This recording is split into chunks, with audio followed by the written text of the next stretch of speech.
তো মুভিটা শুরু হচ্ছে জাপানের একটা শহরকে দেখিয়ে। সময়টি ছিল জুন মাস আর বেশ জোরেই বৃষ্টি হচ্ছিল সেখানে। তখনই আমরা দেখতে পাই 15 বছরের তাকাও নামের একটা হাই স্কুল স্টুডেন্টকে, যে নিজের স্কুলে যাচ্ছিল। সেখানে স্টেশন থেকে বেরিয়ে ও দেখে যে বৃষ্টি হচ্ছে, আর কারণ তার বৃষ্টি খুব ভালো লাগতো তাই ও স্কুলে পায়ে হেঁটে যাওয়ার সিদ্ধান্ত নেয়। আর যখন সে একটা খুব সুন্দর বাগানের পাশ দিয়ে যাচ্ছিল তখন ও বেঞ্চে একটা মেয়েকে বসে থাকতে দেখে, যার নাম ছিল ইউকিনো আর যার বয়স হলো 27 বছর। ওকে দেখে ইউকিনো একটু সরে বসে যাতে তাকাও ওখানে বসতে পারে। ওখানে বসে তাকাও পেন্সিল আর খাতা বের করে পা আর জুতার ড্রয়িং করতে শুরু করে, আর মাঝে মাঝে আর চোখে ইউকিনোর দিকে তাকাতে থাকে।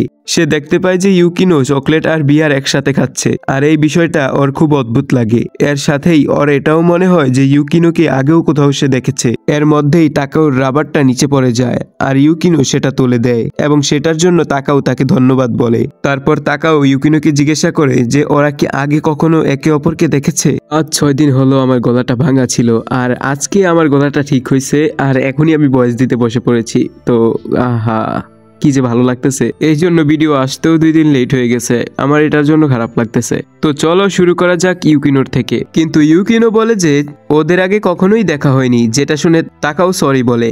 আবার দুইজন শান্ত হয়ে যায়। তখনই ইউকিনোর নজর তাকাওর সুইটার উপর পড়ে, যেটার উপর বানানো লোগোটা দেখে ও একটা জাপানিজ পোয়েম বলে, যেটা হলো হালকা মেঘের গর্জন, বাদলে ভরা আকাশ, যদি বৃষ্টি আসে তাহলে কি তুমিও আমার সাথে এখানে থাকবে।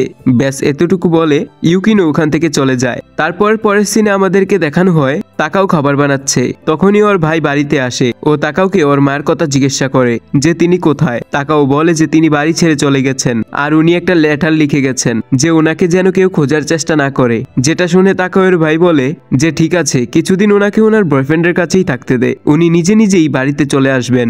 আর এরপর যখন দুই ভাই ডিনার করছিল তখন তাকাওয়ের ভাই বলে যে সে নিজের গার্লফ্রেন্ডের সাথে অন্য একটা বাড়িতে শিফট করবে। যেটা শুনে তাকাও বলে যে হয়তো এই কথা শুনেই ওদের মা ওদের ছেড়ে চলে গিয়েছে। আর গাইজ, এই কথাটা বেশি একটা মিথ্যাও না। এরপর যখন তাকাও নিজের রুমে হোমমেড শুজ বানাচ্ছিল তখনই ওর ভাই ওখানে এসে তাকাওকে জিজ্ঞাসা করে যে ওর জিনিসপত্র শিফট করার জন্য সাহায্য করতে, আর তাকাও হ্যাঁ বলে জবাব দেয়। তারপর তাকাও ইউকিনোর বলা কবিতাটি নিজের ভাইকে বলে আর এটার মানে জিজ্ঞাসা করে, কিন্তু তাকাওয়ের ভাই এই ব্যাপারে কিছুই বলতে পারে না। আর সে বলে যে মা আসলে মাকে জিজ্ঞাসা করো, কারণ সে এটা ভালোভাবেই বুঝতে পারবে। এভাবেই পরের দিন আবারও বৃষ্টি শুরু হয়ে যায়, যেটা দেখে তাকাও কোনো একটা কারণে খুশি হয়ে যায়। তারপর সে দৌড়াতে দৌড়াতে সেই গার্ডেনে চলে আসে, যেখানে আমরা দেখি আগে থেকে ইউকিনো বসেছিল। ওরা দুজন একে অপরকে গুড মর্নিং বলে। তারপর তাকাও আবার একবার আর চোখে ইউকিনোর পা দুটোর দিকে দেখে, কিন্তু এবারও সে আবার ড্রয়িং করে পায়ের ছবি আঁকে। তখনই ইউকিনো ওকে জিজ্ঞাসা করে যে ওর কি আজ স্কুল নেই। এটা শুনে তাকাও জবাব দেওয়ার জায়গায় ইউকিনোকেই জিজ্ঞাসা করে যে আজকে কি ওর অফিস নেই। যেটা শুনে ইউকিনো বলে যে আজকে ওর অফিসে যাওয়ার ইচ্ছা নেই। যেটা শুনে দুইজনই হাসা শুরু করে। আর তখনই বৃষ্টি থামার পরে তাকাও ওখান থেকে চলে যাচ্ছিল। তখন ইউকিনো তাকে জিজ্ঞাসা করে যে তুমি কি স্কুলে যাচ্ছ। যেটা শুনে তাকাও বলে যে আমি একটা নিয়ম বানিয়েছি, এটা হলো যেদিন বৃষ্টি হবে আমি সেদিন স্কুলে যাব না, আর যেহেতু বৃষ্টি থেমে গিয়েছে তাই এখন আমার স্কুলে যেতে হবে। যেটা শুনে ইউকিনো হাসতে শুরু করে আর বলে যে এর মানে কি হলো আমরা আবার মিট করব, কারণ আবার কখনো না কখনো তো বৃষ্টি হবেই। এরপর আমরা দেখি যে যেদিন বৃষ্টি হয় সেদিন তাকাও আর ইউকিনো গার্ডেনে দেখা করে, আর যেদিন বৃষ্টি হয় না সেদিন তাকাও স্কুলে যেত আর সন্ধ্যায় পার্ট টাইম জবও করত। এভাবেই এরপরের বেশ কিছুদিন কেটে যায়। এভাবেই একদিন তাকাও ইউকিনোকে বলে যে আমি একজন শু ডিজাইনার হতে চাই। যদিও ও এই কাজে খুব বেশি পারদর্শী নয়, কিন্তু এই কাজকেই সে নিজের কেরিয়ার বানাতে চায়। ও এটাও বলে যে এই কথা আজ অব্দি আমি কাউকে বলিনি, কিন্তু আজ আমার মন বলল যে তোমাকে বলতে, তাই আমি সরাসরি তোমাকে এটা বলে দিলাম। এরপর আমরা দেখি যে বাড়িতে খাবার বানানো আর পার্ট টাইম জব করার কারণে তাকাও মাঝে মাঝে স্কুলে আসতে লেট হতো, যার কারণে ওর টিচাররা তাকে অনেক বকতো। একদিকে ইউকিনোর সাথে দেখা করার ফলে তাকাও বুঝতে পারে যে সে রাতে ঘুমাবার যাওয়ার আগে এবং ঘুম থেকে ওঠার পরে সকালে উঠে প্রার্থনা করে যেন বৃষ্টি হয়। তাকাও এর কাছে ইউকিনো কোনো রহস্যের থেকে কম কিছু ছিল না। ও বড়লোকেদের দুনিয়ায় বাস করে, যেখানে পৌঁছাবার জন্য তাকাওকে অনেক পরিশ্রম করতে হবে, যেটার জন্য ও প্রস্তুতি নিতে থাকে। এরপরের দিন আমরা তাকাও আর ইউকিনোকে আবার গার্ডেনে দেখা করতে দেখি, যেখানে তাকাও নিজের খাতায় ছবি আঁকছিল। তখনই ইউকিনো পিছন থেকে এসে ওর ড্রয়িং দেখতে শুরু করে, কিন্তু তাকাও তাকে দেখে ঝট করে নিজের ড্রয়িং খাতা বন্ধ করে দেয়, যার মানে এটাই যে সে নিজের ড্রয়িং কাউকে দেখাতে চায় না। তারপর তাকাও লাঞ্চ বক্সটি বের করে বলে যে ইউকিনো আর সে আজকে একসাথে করবে লাঞ্চ, কিন্তু ইউকিনো বলে যে আজও নিজেরটা সাথে করে নিয়ে এসেছে। যেটা শুনে তাকাও অনেক অবাক হয়ে যায়, কারণ ওর মনে হতো যে ইউকিনো রান্নাই করতে পারে না, কিন্তু ইউকিনো বলে যে আমি কখনো কখনো রান্না করে নেই। আর যেমনি ও নিজের লাঞ্চ বক্সটি খুলে তাকাও দেখে যে ওটার মধ্যে সেই খাবারই আছে যেটা ওর মা রান্না করত, তাই ও ওটা থেকে একটা খাবার বের করে নেয়। যদিও ইউকিনো ওকে থামাবার চেষ্টা করছিল, কিন্তু তাকাও এর এই খাবারের স্বাদ একটুও ভালো লাগেনি। আর ইউকিনো ওকে এটাই বলবার চেষ্টা করছিল যে ও খাবার ভালো বানাতে পারে না, কিন্তু তাও তাকাও ইউকিনোর মন ভালো করার জন্য বলে যে খাবার ভালো হয়েছে। এরপর যখন খাবার খেয়ে তাকাও ঘুমাচ্ছিল তখন ইউকিনো ওর ড্রয়িং খাতা দেখে নেয়। তারপর আমরা ইউকিনোকে নিজের বাড়িতে দেখতে পাই, যেখানে ও নিজের এক্স বয়ফ্রেন্ডের সঙ্গে কথা বলছিল। ওদের দুজনের কথা শুনে আমরা জানতে পারি যে ইউকিনোর টেস্ট ডিসঅর্ডার নামের একটা রোগ আছে, যেটার কারণে সে খাবারের টেস্ট ঠিক করে বুঝতে পারে না। তার সাথে আমরা এটাও জানতে পারি যে ইউকিনো ও তার বয়ফ্রেন্ড একই জায়গায় কাজ করে, আর ইউকিনো অনেকদিন আগেই নিজের জব ছেড়ে দিয়েছে, বেশ ওর রেজিগনেশন দেওয়া বাকি আছে। যেটা শুনে ওর বয়ফ্রেন্ড বলে যে সে রেজিগনেশনের সব ফর্মালিটিস পূরণ করে দেবে, তাকে বেশ এখানে পেপারে সই করতে হবে। আর এখানে আমরা এটাও জানতে পারি যে ইউকিনো জব এই জন্যই ছাড়ছে কারণ ওখানে ওর আর ওর বয়ফ্রেন্ডের ব্যাপারে কোনো একটা গুজব ছড়িয়ে গিয়েছিল, আর এই কারণেই ওকে ওর নিজের জব ছাড়তে হয়। এর পরের দিন আমরা ইউকিনোকে তাকাওর সাথে গার্ডেনে দেখি, যেখানে ইউকিনো তাকে একটি বই গিফট করে যেটা হোমমেড শুজ বানানোর জন্য। তাকাও এটা দেখে অনেক বেশি খুশি হয়ে যায়। ও বলে যে এই বইটা কোনোভাবেই সস্তা হতে পারে না, এখন ও এটা থেকে অনেক ভালো হোমমেড শু বানাতে পারবে। ও এটাও বলে যে এখন থেকে সে মেয়েদের শুজ বানানোর জন্য ট্রাই করছে, কিন্তু সাইজটা বুঝতে ওর একটু সমস্যা হচ্ছে। এটা শুনে ইউকিনো ওর জুতা খুলে পাওটা সামনে করে দেয়, যাতে তাকাও ওর পায়ের মাপ নিতে পারে আর ওর জন্য একটা জুতা বানাতে পারে। তাকাও এটাই করে এবং তার পায়ের মাপ নিতে শুরু করে, যেটা দেখে ইউকিনো অনেক বেশি খুশি হয়ে যায়। ও তাকাওকে বলে যে আমি বুঝতেই পারিনি যে আমি কখন এগিয়ে এসে পড়েছি। যেটা শুনে তাকাও বলে যে তুমি কি তোমার জবের ব্যাপারে বলছো? ইউকিনো বলে যে হ্যাঁ, কিন্তু আরো বিষয় আছে যেটা সম্পর্কে আমি বলছি। তাকাও বলে যে ইউকিনো কতটা আজব, কিন্তু সে তার ব্যাপারে কিছুই জানে না। এটার সাথেই পরের দিন থেকে বৃষ্টি বন্ধ হয়ে যায় আর বেশ কিছুদিন পর্যন্ত আকাশ পরিষ্কার থাকে।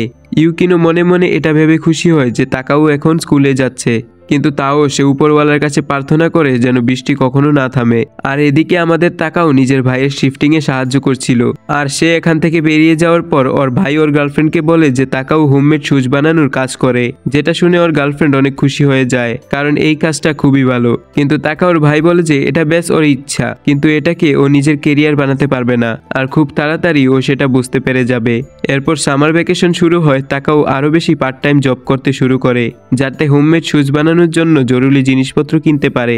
সাথেই ওর ইউকিনোর কথাও মনে পড়তে থাকে, কিন্তু ও নিজেকে গার্ডেনে যাওয়া থেকে আটকাতে থাকে, কারণ ও ভাবছিল এটা শুধু ওর পাগলামি মাত্র।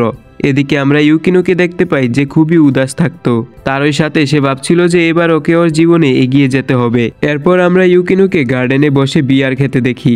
পরের সিনে আমরা দেখতে পারি যে সামার ভ্যাকেশন শেষ হয়ে যেতেই যখন স্কুল আবার স্টার্ট হয় তখন তাকাও এর দুইজন বন্ধু তার কাছে আসে এবং বলে যে ওরা ভ্যাকেশনে অনেক মজা করেছে। আর তাকাওকে জিজ্ঞেস করাতে ও বলে যে পুরো সামার ভ্যাকেশন পার্ট টাইম জবের পিছনেই আমি কাটিয়ে দিয়েছি, কারণ হোমমেড শুজ বানানোর জন্য আমার অনেক টাকা দরকার। আর যখন ওরা তিনজন কথা বলতে বলতে যাচ্ছিল তখন স্টাফ রুমের দরজা খুলে যায় আর সেখান থেকে ইউকিনো বেরিয়ে আসে। ইউকিনো আর তাকাও একে অপরকে দেখতেই ওখানে থেমে যায়। এরপর যখন তাকাও এর বান্ধবী ইউকিনোর সাথে কথা বলছিল তখন তাকাও জানতে পারে যে ইউকিনো আজ থেকে 5th পিরিয়ডের পরে স্কুল ছেড়ে চলে যাবে, যেটা শুনে ও নির্বাক হয়ে যায়। গাইজ, এটা থেকে আমরা জানতে পারি যে ইউকিনো প্রথম থেকেই তাকাওর স্কুলের একজন টিচার হিসেবে কাজ করত, আর হয়তো এই কারণেই তাকাও প্রথমবারের মতো ইউকিনোকে দেখে মনে করেছিল যে তাদের আগেও কোথাও দেখা হয়েছে। ফোনে ইউকিনো নিজের এক্স বয়ফ্রেন্ডকে ওই স্কুল থেকে রিজাইন করার কথা বলছিল, হয়তো এখানে এমন কিছু হয়েছিল যেটার কারণে ইউকিনো রিজাইন করতে হয়েছিল। আর ইউকিনো প্রথম থেকেই জানতো যে তাকাও ওর স্কুলেরই স্টুডেন্ট, কিন্তু তার সত্ত্বেও সে তাকাওকে সত্যিটা কখনোই বলেনি। পরের দিন তাকাও নিজের বন্ধুদের কাছ থেকে জানতে পারে যে ইউকিনোর তাদের সিনিয়রের সাথে মানে সিনিয়র স্টুডেন্টদের সাথে বেশি একটা ভালো সম্পর্ক ছিল না, কারণ ওই স্টুডেন্টদের গ্রুপ থেকে একটা মেয়ের বয়ফ্রেন্ড ইউকিনোকে পছন্দ করে ফেলেছিল। যেটা ওই মেয়েটা একদমই পছন্দ করেনি। তাই সেই ইউকিনোর ব্যাপারে স্কুলে আজে বাজে কথা রটানো শুরু করে দিয়েছিল। আর এই গুজবগুলো এতটাই বেড়ে গিয়েছিল যে ইউকিনোর মা বাবা এই ব্যাপারে জানতে পেরে যায়, কিন্তু স্টুডেন্টরা সত্যি জানতো। তাই তারা প্রিন্সিপালকে এই মেয়েটার বিরুদ্ধে কমপ্লেন করে, কিন্তু প্রিন্সিপাল পুলিশকে ডাকেনি, কারণ স্কুলের রেপুটেশন খারাপ হয়ে যেত। এরপর তাকাও তার বন্ধু থেকে ওই মেয়েগুলোর নাম জানতে চায় যারা কিনা ওর সিনিয়র ছিল। তাদের কাছে গিয়ে তাকাও ইউকিনোর কাছে ক্ষমা চাইতে বলে, যেটা শুনে ওই মেয়েটা ইউকিনোর ব্যাপারে অনেক খারাপ কথা বলতে শুরু করে দেয়। এটা শুনে তাকাও মেয়েটাকে একটা চড় মেরে বসে, আর সেটা দেখে মেয়েটার বয়ফ্রেন্ড তাকাওকে অনেক বেশি মারে। এরপর তাকাও ইউকিনোর সাথে দেখা করতে গার্ডেনে চলে আসে। আর সবচেয়ে আশ্চর্যের ব্যাপার হলো আজ বৃষ্টি হচ্ছিল না, কিন্তু তাও তাকাও স্কুলে না গিয়ে এখানে এসেছিল। আর তারপর ও ইউকিনোকে বলে যে গর্জনের একটা তালিতে বৃষ্টি হোক বা না হোক, কিন্তু তাও আমি তোমার জন্য এখানে অপেক্ষা করব। আসলে গাইজ এটা ছিল কবিতার জবাব, যেটা মুভির শুরুতে ইউকিনো তাকাওকে বলেছিল। আর যখন ওরা দুজনে কথা বলছিল তখন ওখানে খুব জোরে মেঘ ডাকে, তারপর বৃষ্টি শুরু হয়ে যায়। বৃষ্টি খুব জোরে পড়ছিল, যেই কারণে দুজনেই ভিজে যায়। আর তারপর বৃষ্টি থেকে বাঁচার জন্য দুজনেই ইউকিনোর বাড়িতে চলে আসে, যেখানে ইউকিনো তাকাওকে নিজের জামা পরার জন্য দেয়। এরপর ইউকিনো তাকাওয়ের জন্য কফি বানায়, আর কফি খেতে খেতে দুইজন মনে মনে ভাবতে থাকে যে আজকের দিনটা খুবই ভালো কেটেছে। তখনই তাকাও শালা ইউকিনোকে বলে যে সে হয়তো ইউকিনোকে ভালোবাসতে শুরু করে দিয়েছে। এটা শুনে ইউকিনো তো প্রথমে লজ্জা পেয়ে যায়, কিন্তু তারপরে সে বলে যে ভুলে যেও না আমি কিন্তু তোমার টিচার। এটা শুনে তাকাও উদাস হয়ে যায়। তারপর ইউকিনো বলে যে কিছুদিনের মধ্যেই আমি নিজের হোম টাউনে ফিরে যাব, আর এই ব্যাপারে ও অনেকদিন আগে থেকেই ভেবে রেখেছিল। যেটা শুনে তাকাও উঠে নিজের ভেজা কাপড় পরবার জন্য ফেরত চায়, আর ফিরে এসে ইউকিনোকে থ্যাঙ্কস বলে, কারণ তার বাড়িতে ওর এত ভালোভাবে অতিথি আপ্যায়নতা হয়েছে। তারপর তাকাও চলে যাওয়ার পর আমরা দেখি যে ইউকিনো কাঁদছে, আর ও সেই প্রত্যেকটা সময় মনে করছিল যেগুলো তাকাওর সাথে ও গার্ডেনে কাটিয়েছে। এরপর ও ছুটতে ছুটতে তাকাওয়ের কাছে যায় তাকে থামাবার জন্য। যেই সময় সে একবার পরেও যায়, কিন্তু সে আবার উঠে তাকাওকে থামাবার জন্য যায়। ও দেখে যে তাকাও ব্যালকনি থেকে নিচের দিকে তাকিয়ে আছে। তারপর যখনই তাকাও ইউকিনোকে দেখে তখন ও বলে যে আমি তোমাকে একটু আগে যা বলেছি সেটা ভুলে যাও। আমি তোমাকে লাইক না বরং অনেক ঘৃণা করি, কারণ তুমি জানতে যে আমি তোমার স্টুডেন্ট, তাও তুমি আমাকে কোনোদিনও বলনি, বেশ আমার সঙ্গে নাটক করে গেছো। যদি আমি আগে থেকে জানতাম যে তুমি আমার একজন টিচার, তখন আমি কখনোই তোমাকে আমার শু মেকিং এর আইডিয়া বলতাম না। আর বন্ধুরা, এসব কথা শুনে আমরা দর্শকরা এটা বুঝতে পারি যে তাকাও এইসব কথা এই জন্যই বলছে যাতে ইউকিনোকে ওকে ছাড়ার জন্য খারাপ না লাগে, আর সে ওকে সহজেই ভুলে গিয়ে নিজের জীবনে এগিয়ে যায়। কিন্তু এরকম কিছুই হয় না। ইউকিনো এসব বোঝা যায় আর সঙ্গে সঙ্গে তাকাওকে জড়িয়ে ধরে, যেই কারণে তাকাও শান্ত হয়ে যায়। ইউকিনো বলে যে আমি প্রতিদিন রেডি হয়ে স্কুলে যাওয়ার জন্য বেরোতাম, কিন্তু আমি খুব একলা হয়ে গিয়েছিলাম, যেই কারণে আমি যেতে পারতাম না। তারপর তুমি আমার জীবনে এলে আর সবকিছু পাল্টে গেল। যেটা শুনে তাকাও ওকে ভালোভাবে জড়িয়ে ধরে বাড়া সালা। এরপর সিন শিফট হয়ে যায় আর আমরা দেখতে পাই যে ইউকিনো এবার নিজের হোম টাউনে চলে গিয়েছে, আর ওখানে একটা স্কুলে সে টিচারের কাজ করে। আর অন্যদিকে তাকাও এক্সামে অনেক কম নাম্বার পায়, আর ওর মাও বাড়িতে ফিরে আসে। পরের সিনে আমরা দেখতে পারি যে তাকাও ইউকিনোর জন্য জুতা বানিয়ে ফেলেছে, যেটা ও সেই জায়গায় রেখে দেয় যেখানে ওরা প্রায় দেখা করত। আর গাইস, এটার সাথে সাথেই এই মুভিটা শেষ হয়ে যায়। তো কেমন লাগলো তোমার এই মুভিটা? আমার তো অনেক ভালো লেগেছে, কিন্তু একটা কথা সবসময় মনে রাখবে, জীবনে কিছু করো আর না করো, সব সময় আছে না। আমার চ্যানেলের ভিডিওর নিচে থাকা সাবস্ক্রাইব বাটনটা প্রেস করতে ভুলবা না, বুঝছো? জীবনে যাই করো সাবস্ক্রাইব করতে হবে, বুঝছো? লাইক করতে হবে, একটা কমেন্ট করতে হবে। জীবনে এবার যাই করো, নাইলে জীবন বৃথা ভাই, জীবন বৃথা। প্লিজ জীবনটার বৃথা করো না। সাবস্ক্রাইব করো, লাইক করো। Bye bye, subscribe.